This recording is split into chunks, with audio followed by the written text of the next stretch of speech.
So this is Thomas Brush, and the video is called The Best Game Developer Tools. Ultimate List to start a game studio of your own. It's good stuff, good stuff. This guy's really talented with YouTube and with game design. So, I mean, he's really entertaining. He makes it fun to watch. So let's get right into his video. I can't tell you how many times I've stumbled across videos on YouTube that try and make game dev look easy. So let's talk about the 12 steps that you can do to achieve your very first indie game studio. Let's hear it, Thomas. It wasn't me. I didn't say that. The truth is, making indie games can be distilled down in 12 easy steps, but below the tip of the iceberg are dozens of tools and websites that you might want to know about. And at the end of the video, you're going to know how to run a game studio like this guy. Yay. And that guy. Please share. So please share. Let's start with the top of the iceberg, the very tippy top of the iceberg. Okay. Okay. Windows. So I just use Windows, even though it's ugly. Use Windows. All right, let's move a little bit. Sorry, Mac fans. Linux fans. Who installs Linux as their main machine? People who hate themselves. That's who. If you want every freaking tool ever available to you, Windows. Sorry. Sorry. Hey, you guys can hate me in the comments. Hate me in chat. Hey, where is it? Where is it? Come on, come on. There's got to be someone watching who likes Linux or Mac. Come on. Come on. Come on. Bring it on. No, seriously though. Windows is just better for game development. Like, yes, I believe Unity can work on Mac and Linux. Sure. I think even Unreal Engine does, right? Sure. But then you get into the tools. Like, okay, modeling software, your other artistic tools, like any tertiary software. Like maybe you prefer a very specific animation program, and that's only available on Windows. Oh, oops. Or, you know, like it's just easier. I agree. To the kind of top part of the iceberg here. Let's hear it. Kind of top. This is going to be our KOT. Trademarked. Patented. Tools. I'm reading all the tools here. I've got a huge list. Unity. Okay, this is Unreal's competitor. Unity takes everything. It's kind of like the engine of our car here. It takes everything, the Photoshop art, the Blender 3D models, the code, the sounds. It brings it all together and puts it into an actual game. Yes. Okay, so Unity's free. It's pretty awesome. Let's move on to our art tools, okay? Photoshop and Blender. Photoshop is our 2D art, and even by 2D, I mean you can also create textures and put them onto 3D objects. But you can also create pixel art and 2D sprites. And I do both. I've made 2D games and 3D games. Yes. Thomas? Hey, Thomas. Hey. Don't forget we have to do that ad read for the online course. Ah.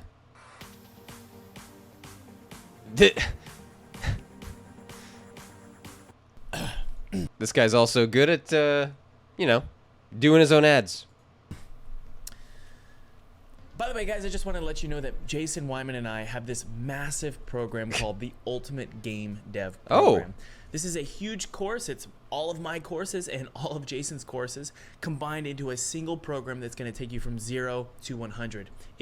Wow. Guys, I bet it's an ultimate value. Check it out. I believe Thomas's course is like $1,000 by itself. And then this Jason Wyman, I don't know how much his is, but probably similar. So what are we talking? Like $1,500 on a discount, right? So if it was $1,000 for one, $1,000 for the other, and then they combine $2,000, and then they say it's like a nice markdown price, $1,500. Becoming an indie game developer and starting your own indie game studio is your dream. This is the program for you. It's got two. So there are awesome cheap courses on Udemy, and there are so many videos on YouTube. If you really just look, and maybe you just look for the specific thing you're trying to do as you develop, just search for a video, search for a video, search for a video. I'm pretty sure you could do this for free or basically free. But hey, if you want to spend thousands of dollars, go for it. Sides of the game dev coin. It's indie game development, that's me, Thomas Brush, and then also AAA development and all of the technical aspects of making indie games, and that's Jason Wyman. There are just 100 seats left. There was 150, but now there's just 100. Wow. And there are 28 days left. This does end on November 10th. So if you want to join this premium program and join the community of over 10,000 students worldwide, that's check a lot out of the link students. below and we'll see you there. Okay, go on, do your stupid video. Shut up. Jeez. Now, the 3D tool we're going to use is Blender. Blender is a little bit He's very self-aware. I like it. difficult to learn, but it is my 3D art tool of choice. Now, when it comes to code, we're going to use Visual Studio, and that's what Unity sort of recommends out of the box. Yep, okay? yep. So you're going to go back and forth between Visual Studio, which is C# coding, and Unity. I use Visual Studio Code instead of like the full Visual Studio, because Visual Studio is pretty heavy. Or what do I mean? Like resource intensive. Like it takes a while to open. If your system is kind of slower, if your system is kind of slower, you're probably gonna have trouble anyway doing game development. But yeah, Visual Studio takes a while to open. It feels slow and sluggish. Even on like a faster system, it can feel like that. And Visual Studio Code just feels so lightweight, but still has the tools that you need and integrates with Unity. So it's just like, I don't know. Visual Studio Code. While you're making your game. When it comes to our sound, we're going to use Audacity. Audacity is, again, a free tool. It's not the pretty. These are all pretty straightforward so far, right? Okay, Windows, yes. Windows is the most compatible with like just software generally. Yeah, Unity, awesome. It's generally perceived as like the starter engine. Well, I mean, of the main engines, the starter engine, right? Because Unreal just seems a little bit more complicated, generally. And then, oh, here's the cat. I was right in the middle of a spiel, cat. You want to say hi? Say hi. You say hi? Yeah? You say hello. Say hello. Say hello. What, you don't want to talk anymore? That's all you got? And say hi. Yeah. Okay, she's done. Anyways, it's all pretty straightforward so far. Free software or easy to get software. Yeah.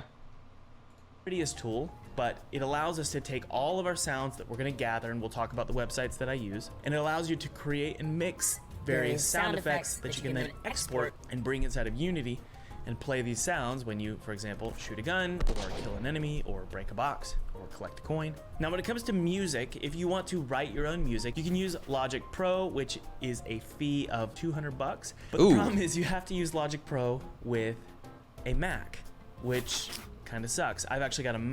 No thanks. You know why? FL Studio. Windows compatible. Really, really solid audio development software. And I don't even think the high end reaches $200. I think it might be close. It might be like 150 for the like higher end license, but yeah. No thanks. No Mac. No way. A Mac behind the camera that I use only for music production. Okay, let's move a little bit down to the cute little This guy's good. belly of our iceberg here. And this is our core websites that I use. And I know this sounds weird. It's like, okay, well, what do websites have to do with making games? Computer load up, Celery Man, please. Celery Man. Well, they have everything to do with making games. The first one, and this is huge, this is our version control tool. For example, if I'm working with a team, Okay. I have a team member in Vancouver, and I'm in South Carolina, all the way on the East Coast of the United States. We push our changes to our game father on GitHub. Okay, so GitHub. we actually pay a fee to have a... Yeah, this is pretty normal too for code, right? Yeah. Version controlling so that if something goes wrong, you can go back to a previous version. Multiple people can upload like branches, changes or whatever to the master. So yeah. A a large storage, something LTS. LTS allows for large files, okay? And LFS. we use GitHub to do this, and we pay a fee, but you can use it for free. And I think a lot of you might be intimidated by the idea of using GitHub because you think you have to learn all this code to use GitHub. I just use GitHub Desktop. Now, moving on down to communication with a team member. We Yeah. use Discord. Discord is the For sound way. effects, I use artlist.io. It is a fee, but it's got some great sounds, and I spend a lot of time on there. Get real-time analytics using ByteBrew. We're not like other platforms that make their devs wait. I mean, who wouldn't?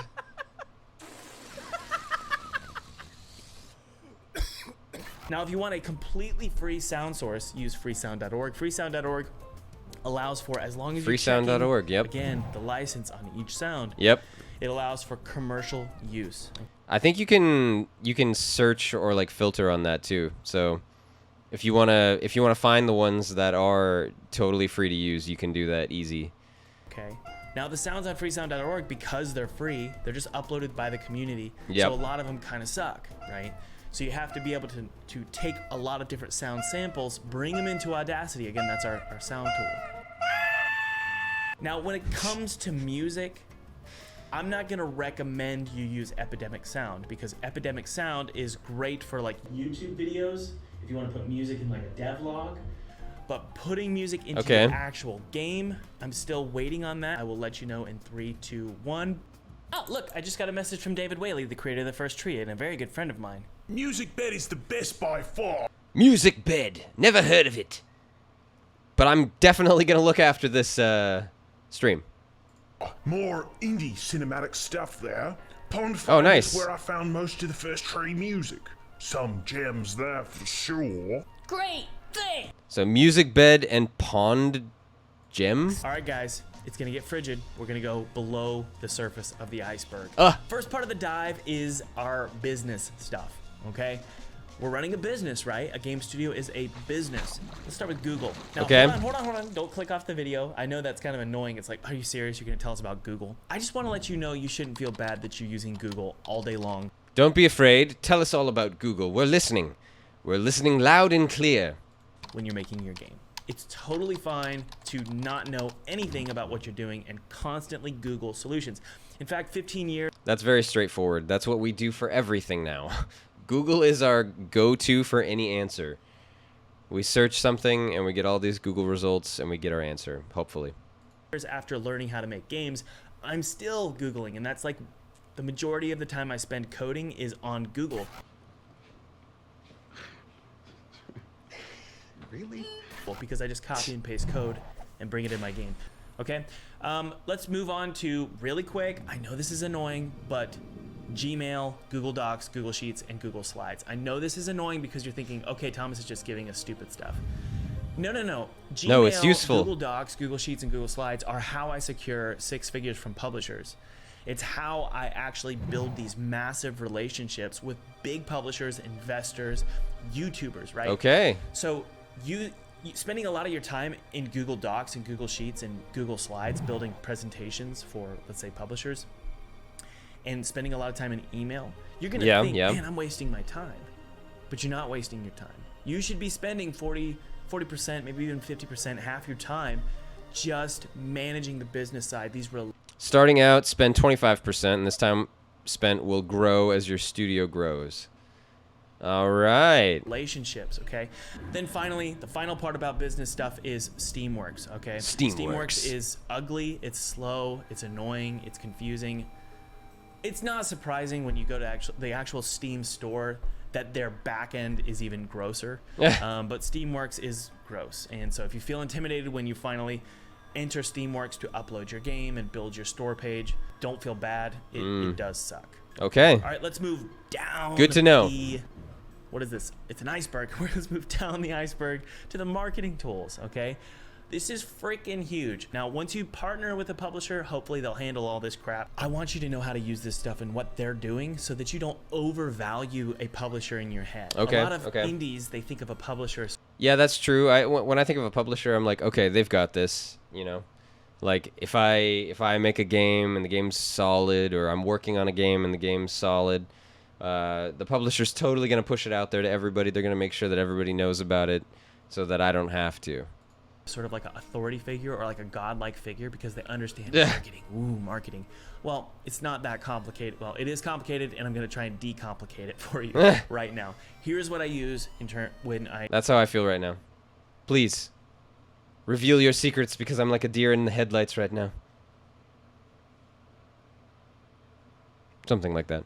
do marketing stuff. I use MailChimp, and by the way, I have like 50,000 subscribers on my MailChimp list. A MailChimp list is beautiful. It's basically a Steam wish list, but you have control of when you send emails and notify your potential buyers of when a game is on sale. Now, I pay a lot of money for this. I pay like $500 a month for this, but it's worth it. It's totally worth it. If you don't want to use MailChimp, you can also use Gmass, and it basically is totally free, and it allows you to send out batch emails to thousands of people on your list. Okay. MailChimp and Gmass are great for reaching out to your subscribers, letting them know when your game is on sale, letting them know when you have an alpha build ready for them and you need some feedback. Or That's cool. It's great for even reaching out to the press, right? If you have 200, 300 people on the press list, you can use Gmass or MailChimp to send them a batch email. I don't recommend this, but if you don't have a lot of time and you just want to send out a batch email to the press and cross your fingers, I think it's a great solution. Okay. Okay.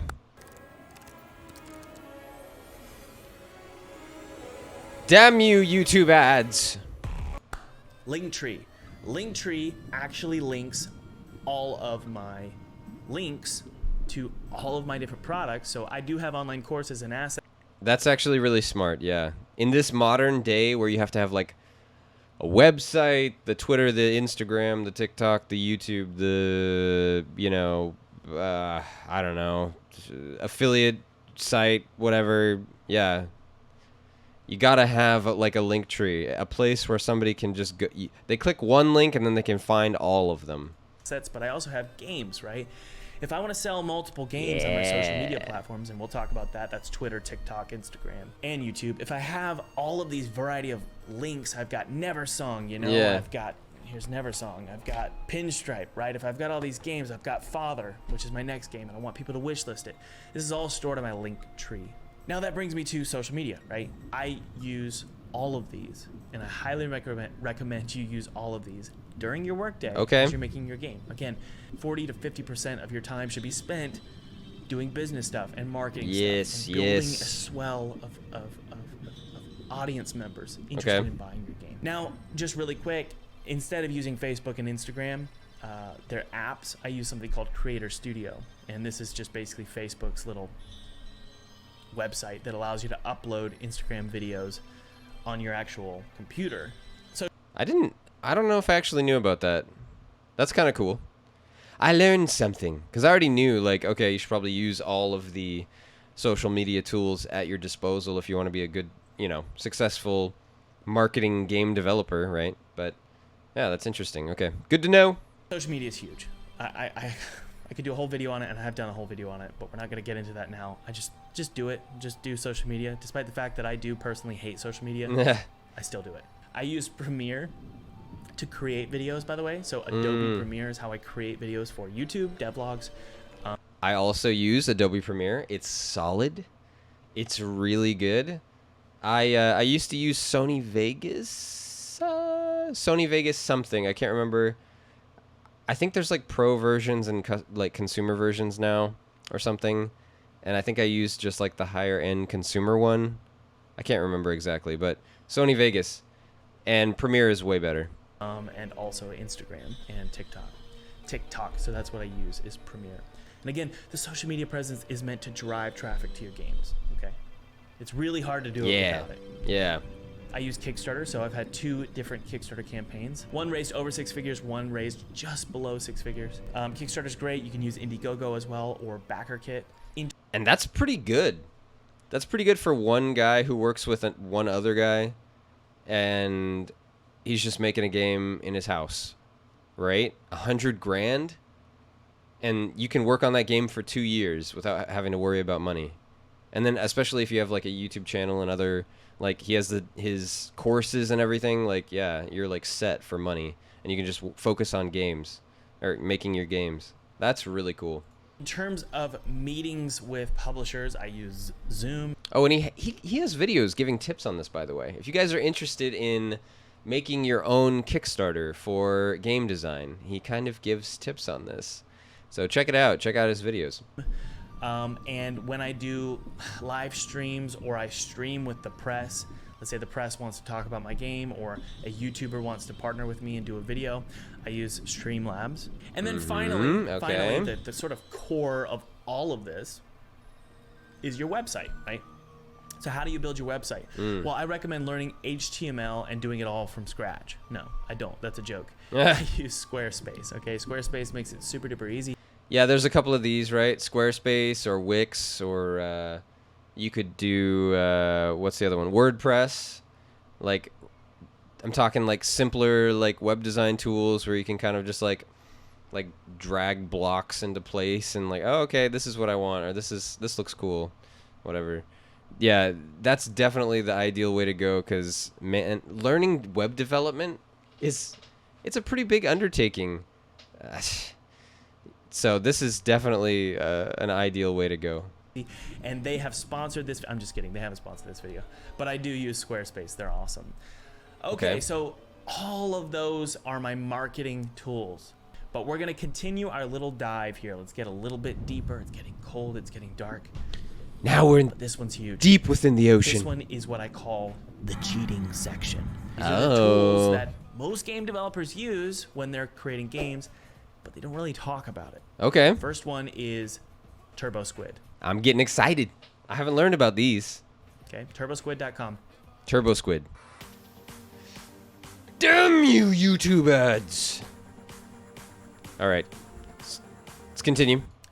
You can get a lot of free assets here. Turbo assets Squid. 3D models. Okay, so if you're making a 3D game, Turbo Squid. Oh, I just learned something. This is exciting. 3D models, that's what I want. Well, I mean, you know, eventually. Squid is a great place to find 3D models. Now, if you want to retexture those, you can hand paint those in Photoshop, or you can just go to textures.com. Textures.com. And buy some cheap textures, and then reskin those Turbo Squid models and make them your own, right? Nice. This is called asset flipping. Very now, if you cool. want to animate your models, you just go to Mixamo, which is owned by Adobe. It's totally free. Okay. And you upload, as long as your model is rigged properly, you upload your .fbx file, and Mixamo has all these animations. So when you guys see awesome. Really great indie game with great animations from the enemies walking around like zombies or jumping, they're probably just getting their animations from mocap. Okay, that's motion capture. That's really cool. That's uploaded to Mixamo. I also use the Unity Asset Store. Okay. By the way, this video is sponsored by the Unity. I'm just kidding. The Unity Asset Store is incredible. Okay, there's so many free assets, but there's also paid ones. I recommend getting paid ones. So if you have the cash to spend $150 on an asset that's going to take you 30 hours to make from scratch, you should get the asset. It does make sense. Save yourself development time. Yeah.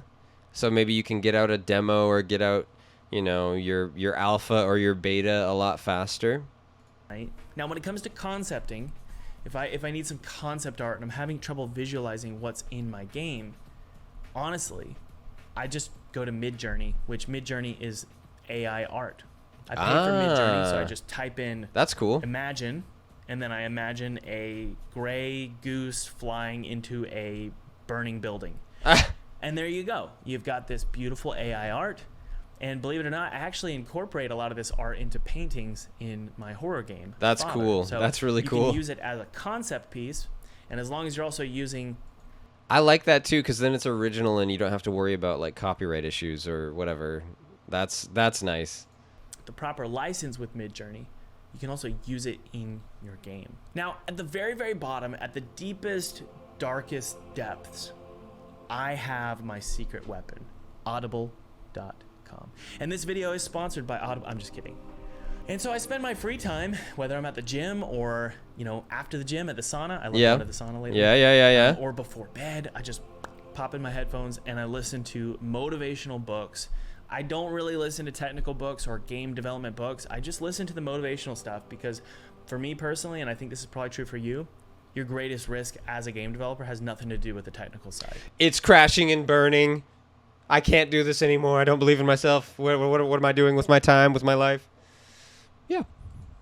It has everything to do with you getting in the way of yourself. So there's a list below in the description of all the audiobooks that I recommend you listen to. Why would you read them? You should listen to them. But I will end this video with one final reminder that Jason Wyman and I do have a massive program called the Ultimate Game Dev Course. And this is a... That was good. That was a good video. Very insightful. I thought at first that I was not going to learn a thing because we started off with all the obvious ones, right? Like, okay, use Windows, use Unity, that's your game engine. Use, Audacity to edit some audio files or whatever, and then we got into some meat. We got into the meat and potatoes of game development. We learned some things. And yeah, that was really good.